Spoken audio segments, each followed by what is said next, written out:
Another college football Saturday is in the books, which means it's time for another Johnny Talk Sports Top 10 ranking.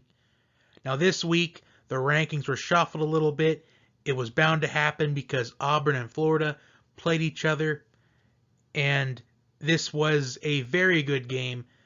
I thought it was a very defensive game, but Florida just pulled away at the very end. So, there are a couple of newcomers in my top 10 this week. One is an absolute newcomer, and the other one, they were in the top 10 the first time, but they weren't in it last week, and they're back in it this week. Some teams moved up, some people moved down, some people stayed right around where they are, others stayed exactly where they were last week. So let's get right into my top 10. At number 1, before I say this, I do want to say that when I do my top 10s, I take a lot into account. I take a lot into account as far as their resumes are concerned. Is the team undefeated? Is the team a one-loss team? And if the team is a one-loss team, who is their one loss against? Is their one loss against a team that is still undefeated? And if so, where are they in the rankings? And I also take into account who the teams beat earlier in the season, and if they start to make a climb into the rankings. Like, for example, Ohio State, they beat Cincinnati earlier in the season, but Cincinnati beat UCF this weekend. So Cincinnati, I think, is going to be in the top 25. So that, it boosts up Ohio State's resume. And I also take into effect of, has the team that they beat, was it a season breaker for them? So I also take that into account, which will probably start to go into effect the later on the season goes. So number 1, I have the Clemson Tigers, and I think Clemson is still deserving of that number 1 spot. I know last week it was a big debate whether or not Clemson should still have that number 1 ranking. And I think they still should, even though they had a scare against North Carolina last week. They had a bye week this week. Clemson has just dominated whoever they've played.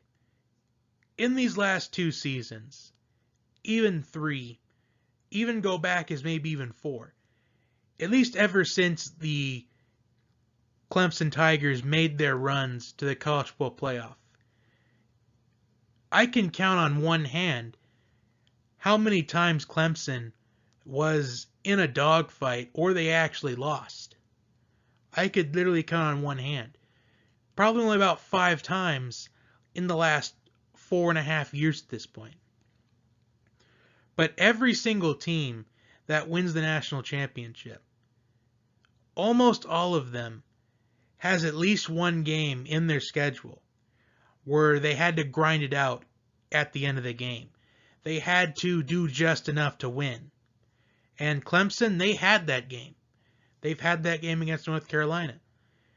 And North Carolina, they aren't a team to take lightly, because they may have, at this point, a 3-3 record.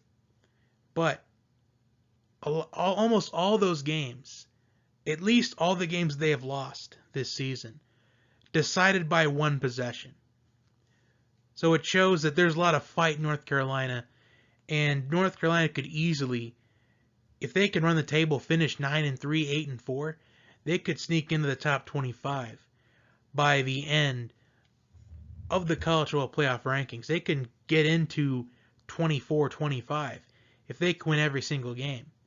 Tough task, but still doable. At number 2, I have Alabama. And another thing I take into account is when I make my top 4, I base it off of who I think is better at this point. And I still think Alabama is still better than who I have at number 3 at this point. That's because you got to respect Alabama's consistency. Alabama hasn't lost 2 games in a season, at least since the first year of the college football playoff, and one of their losses was in the college football playoff anyway. So it's been a long time since you've seen Alabama have multiple 2-loss seasons. And you can argue and say that it's because of an easier schedule. You can say it's cupcake schedules all you want. But it's very hard to get a college football team, a group of 18 to 21, 22-year-olds. It's very complicated and tough and challenging to get them to win 12, 13, 14, 15 games in a row. And Alabama, they're always consistent. Number 3, I have the Ohio State Buckeyes. And the Buckeyes, I think Ohio State, I think they're the biggest winners of the weekend. 1, they beat Michigan State, a top 25 team, convincingly in dominating fashion. And 2, Cincinnati upset UCF this week. So Cincinnati upsetting UCF benefits Ohio State because Ohio State dominated Cincinnati in week 2 this season. So if the AP poll comes out, when it comes out tomorrow, and if Cincinnati is in the top 25, Ohio State is going to have 2 top 25 wins on their resume. So Ohio State comes out as big winners this weekend. Number 4, I have the LSU Tigers.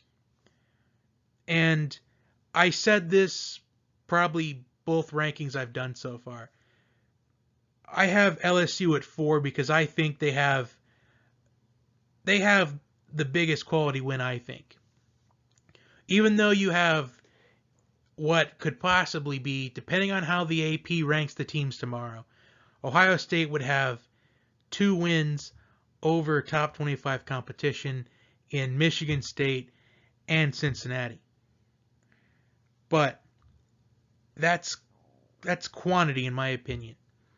LSU, they have a quality win on the road at Texas.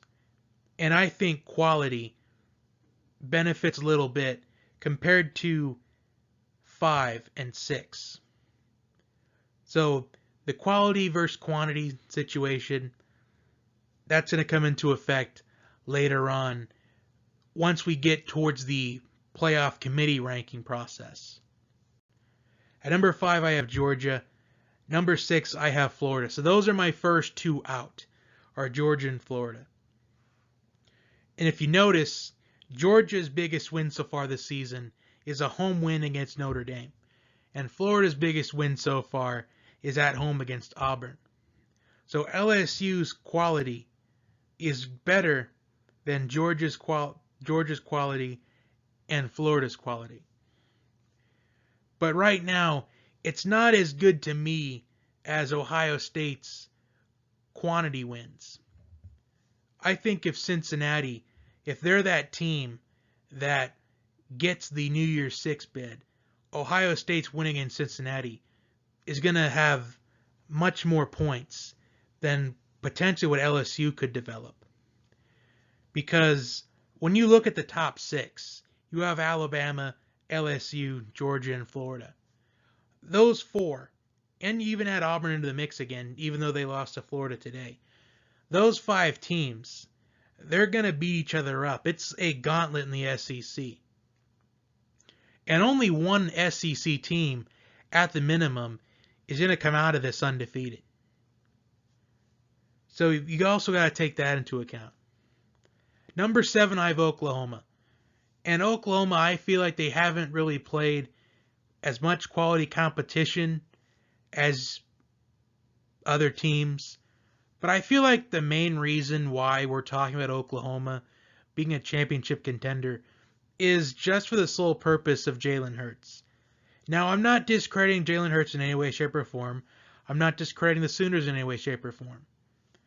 But I know in a lot of rankings, Oklahoma's a lot higher.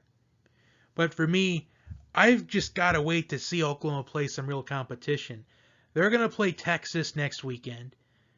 I feel like once we get further into Big 12 play, we're going to find out how good this Oklahoma team really is. Because Oklahoma, in the past 2 seasons, they have slipped up once, but still made the College Football Playoff. I think at some point, Oklahoma will slip up and lose a game. Ohio State could easily slip up as well, because Ohio State tends to slip up as well. At least on the road towards October or November. They tend to slip off one time. Number 8, I have the Wisconsin Badgers. Number 9, I have the Penn State Nittany Lions, a newcomer in this top 10. Penn State has just looked like a top 10 team so far this season. They shut out Maryland, who was an explosive offense throughout the beginning of the season. And now they have dominated against Purdue. Yeah, I know Purdue was, well, they are right now, I think 1-4. But you just can't discredit how hot the Nittany Lions have been. And it's going to make sense why Penn State is number 9. Because at number 10, I have Texas. Texas, they have that one loss against LSU, who's undefeated. So I'm giving Penn State right now the benefit of being undefeated at this point. I feel like an undefeated Penn State team ahead of a one-loss Texas team is fair at this point. But Penn State will get a chance to prove themselves next week against Iowa, which I think is going to be a very competitive game. Possibly even low scoring, almost similar to Iowa and Michigan earlier today, but maybe not as low scoring. Maybe a lot more points, almost for sure. So I do want to say why this is my top 4 at this point. Now I know there's going to be a big question on why is Alabama number 2 and Ohio State isn't. Well, the way I see this is my thought on it being finalized. So let's just say that these are going to be the 4 teams that are in the playoff. Let's just say that LSU's one loss is to undefeated Alabama. Let's just say LSU beats Florida, Georgia. And let's just say that Wisconsin, they lose. Let's say Penn State loses. And then Texas loses again. And then,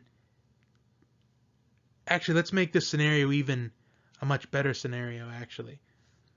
Texas beats Oklahoma next week in the Red River Showdown.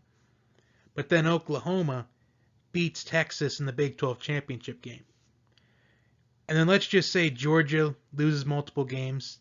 Let's just say to Alabama and LSU. Let's just say that.